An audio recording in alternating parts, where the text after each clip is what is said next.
الحمد لله وكفى وسلام على عباده الذين اصطفى أما بعد فأعوذ بالله من الشيطان الرجيم بسم الله الرحمن الرحيم ما كان محمد أبا أحد من رجالكم ولكن رسول الله وخاتم النبيين وكان الله بكل شيء عليما۔ ناظرین، آپ کے سامنے ربیع الاول کے مہینے میں دو ویڈیو سیرت سے متعلق رکھی گئی تھی، جن میں خاص طور پر دو عنوان تھے موقع کی مناسبت سے۔ نمبر ایک یہ کہ نبی علیہ السلام کا سچا عاشق کون ہے، اور نمبر دو یہ کہ نبی کریم صلی اللہ علیہ وسلم کی کہ صحابہ کرام رضی اللہ عنہم اجمعین کیا مروجہ میلاد منایا کرتے تھے۔ یہ دو ویڈیو موقع کی مناسبت سے آپ کے سامنے رکھی گئی تھی، اور ناظرین اسی وقت میں نے آپ سے وعدہ کیا تھا کہ اگر موقع رہا تو انشاءاللہ میں سیرت نبی علیہ السلام کو مختصراً آپ کے سامنے ذکر کروں گا۔ یہ مختصراً اس لیے ذکر کیا ہے کہ ناظرین سیرت مقدسہ کا یہ عظیم پہلو اتنا عظیم سمندر ہے کہ اس کے اندر انسان گھستا تو اپنی مرضی سے ہے، لیکن نکلنا اتنا آسان نہیں ہے۔ اور وجہ اس کی یہ ہے کہ آپ صلی اللہ تعالیٰ علیہ وسلم کی سیرت مقدسہ، آپ کے اخلاق فاضلہ اور آپ کے سیرت طیبہ، جس کو قرآن کریم نے سب سے زیادہ ذکر کیا ہے، اور بقول حکیم الاسلام قاری طیب صاحب رحمۃ اللہ علیہ جیسی سیرت اللہ کے حبیب علیہ السلام کی اللہ تبارک و تعالیٰ نے قرآن کریم کے اندر بیان فرمائی ہے، ایسی سیرت دنیا کو کوئی انسان بیان کر ہی نہیں سکتا ہے۔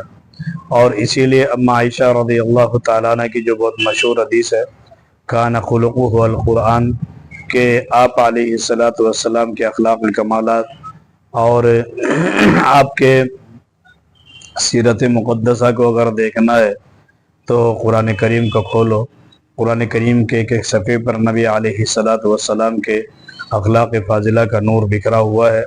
یہی اما عائشہ رضی اللہ تعالیٰ عنہ کے حدیث کا مصداق ہے، جس میں کسی صحابی نے پوچھا تھا کہ آپ علیہ السلام کے اخلاق ذکر فرمائیں، تو آپ نے فرمایا تھا کان خلق القرآن، کہ ان کے اخلاق کیا پوچھتے ہو، ان کے اخلاق کو اگر دیکھنا ہو تو قرآن کریم پڑھو۔ قرآن کریم کے ہر صفحے پر آپ علیہ السلام کی سیرت مقدسہ کا نور بکھرا ہوا ہے۔ تو ناظرین یہ موضوع ایسا عظیم الشان اور عجیب مضمون ہے کہ بڑے بڑے اس کے اندر اترے تو صحیح،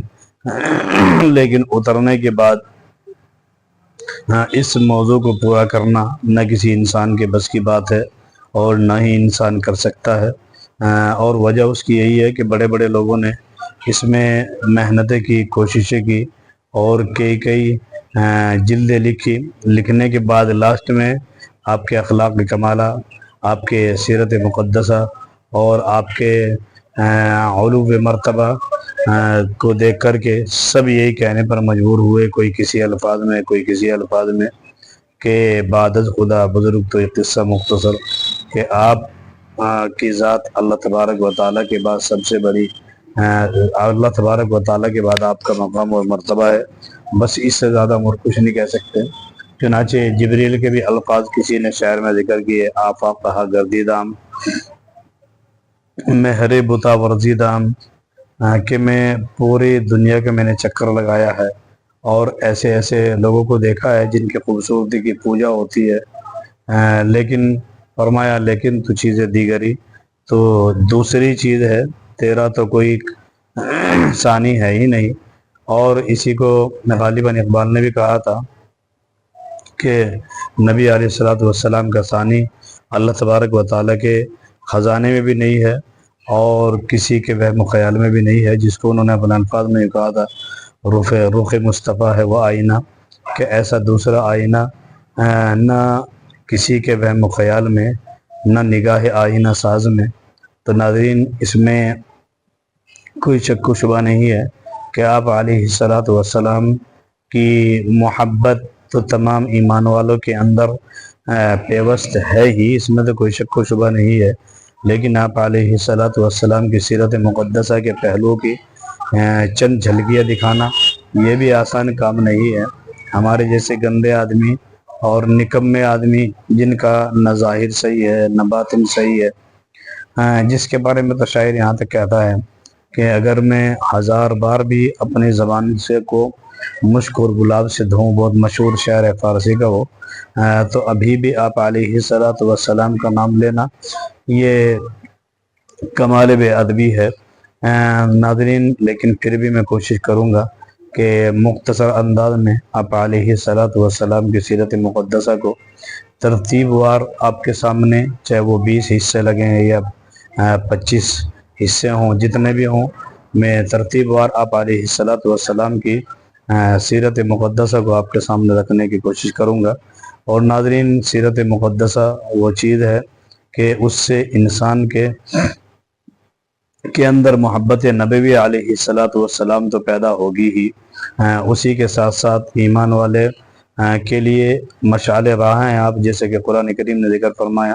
لَقَدْ كَانَ لَكُمْ فِي رَسُولِ اللَّهِ أُسْوَةٌ حَسَنَةٌ، کہ آپ علیہ الصلاۃ والسلام کی ذات میں تمہارے لیے بہترین نمونہ ہے، آئیڈیل ہے۔ تو آپ کی محبت تو پیدا ہوگی ہی، آپ کے راستے کو سامنے آنے کے بعد، آپ کے نقش قدم پر چل کر کے مستقل انسان اپنے آپ کو راہیاب کرے گا۔ جو آپ کے طریقے پر چلے گا وہ منزل مقصود تک پہنچے گا، جو آپ کے بتائے ہوئے راستے سے بھٹک جائے گا وہ گم کردہ راہ ہوگا اور تباہ و برباد ہو جائے گا۔ اسی کے ساتھ ساتھ اگر کوئی غیر مستقل سیرت کو پڑھے گا تو ناظرین یہ سنے گا، تو ناظرین اس کے لیے علم اور ایمان کی دعوت کا یہ ذریعہ ہوگی، چونکہ جو انسان اللہ کے حبیب علیہ الصلاۃ والسلام سے محبت کا اظہار کرے گا، اللہ تبارک و تعالیٰ اس کے دلوں کی دنیا کو بدل دے گا، اس میں کوئی ذرا سے بھی شک و شبہ نہیں ہے۔ تو ناظرین، اب ہم اپنے اصلی مقصد کی طرف چلتے ہیں، جہاں تک تعلق ہے آپ علیہ الصلاۃ والسلام کی سیرت مقدسہ کا۔ اس کے اندر 2 پہلو علماء نے لکھے ہیں، ایک آپ علیہ الصلاۃ والسلام کا سلسلہ نسب اور آپ کا خاندان، اور آپ کے خاندان کے کمالات ظاہرہ اور اخلاق فاضلہ کا تذکرہ، اور اسی کے ساتھ ساتھ آپ علیہ الصلاۃ والسلام کی پیدائش سے پہلے ہونے والے ارحاسات، یعنی وہ معجزات، وہ نشانیاں جو اس چیز کو بتانے والی تھی کہ اس وقت میں اب کوئی بڑا عظیم الشان واقعہ رونما ہونے والا ہے۔ تو جہاں تک تعلق ہے نبی علیہ الصلاۃ والسلام کی سیرت کا، اگر متقدمین کی کتابوں کو اٹھا کر کے دیکھے تو علامہ ادریس صاحب کاندھلوی رحمۃ اللہ علیہ اپنی کتاب کے اندر لکھتے ہیں کہ سیرت دراصل تمام احادیث کہ پوری حدیث اصل سیرت ہے، لیکن علماء کرام کی کتابوں کو اٹھا کر کے اگر دیکھا جائے تو سرایا اور مغازی اور ان کے حالات کو مستقل سیرت کہتے ہیں، لیکن بعد کے لوگوں کو اگر کتابوں کو اٹھا کر کے دیکھے تو اندازہ ہوتا ہے کہ سیرت صرف اور صرف حالات زندگی کو کہا جاتا ہے۔ تو ناظرین، میں اسی کے اعتبار سے، حالات زندگی کے اعتبار سے آپ علیہ الصلاۃ والسلام کے پیدائش سے پہلے کے کچھ واقعات اور کچھ حالات، اور پھر آپ علیہ الصلاۃ والسلام کی پیدائش کے وقت ہونے والے رونما ہونے والے واقعات، اور پھر آپ علیہ الصلاۃ والسلام کی پیدائش سے لے کر آپ کی وفات تک مستقل ترتیب کے ساتھ چند حصوں میں آپ علیہ الصلاۃ والسلام کی سیرت کو مختصر انداز میں ذکر کرنے کی کوشش کروں گا۔ یہ آپ دعا بھی فرمائیں، یہ بڑا عظیم الشان پہلو ہے اور مضمون ہے کہ اللہ تبارک و تعالی میری مدد فرمائے۔ جیسے میں نے آپ کے سامنے ذکر کیا،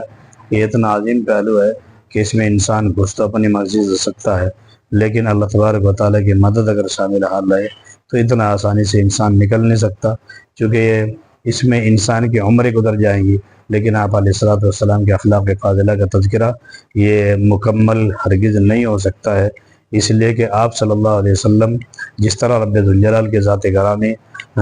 پورے کائنات کے لیے رب ہیں، اسی طرح آپ علیہ السلام کی ذات گرامی تمام عالم والوں کے لیے رحمت ہے۔ اس لیے قرآن کریم ذکر فرمایا وما ارسلناک الا کافۃ للعالمین، کہ ہم نے تمام عالم والوں کے لیے، صرف دنیا والوں کے لیے نہیں بلکہ جتنے بھی عالم ہیں، عالم دنیا، عالم برزخ اور میدان محشر،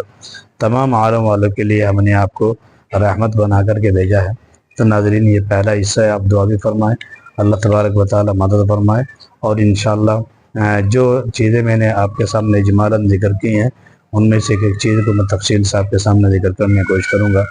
دعا کریں اور ہمارے چینل کو سبسکرائب بھی کریں اور دھیان سے ویڈیو کو سنیں، چونکہ اس سے یقیناً اگر محبت سے آپ سنیں گے تو ایمان میں اضافہ ہوگا، نبی علیہ السلام کی محبت میں زیادتی ہوگی، جو ہمارا مقصد اور محور ہے ان اقساط کو بیان کرنے کا۔ السلام علیکم ورحمۃ اللہ وبرکاتہ۔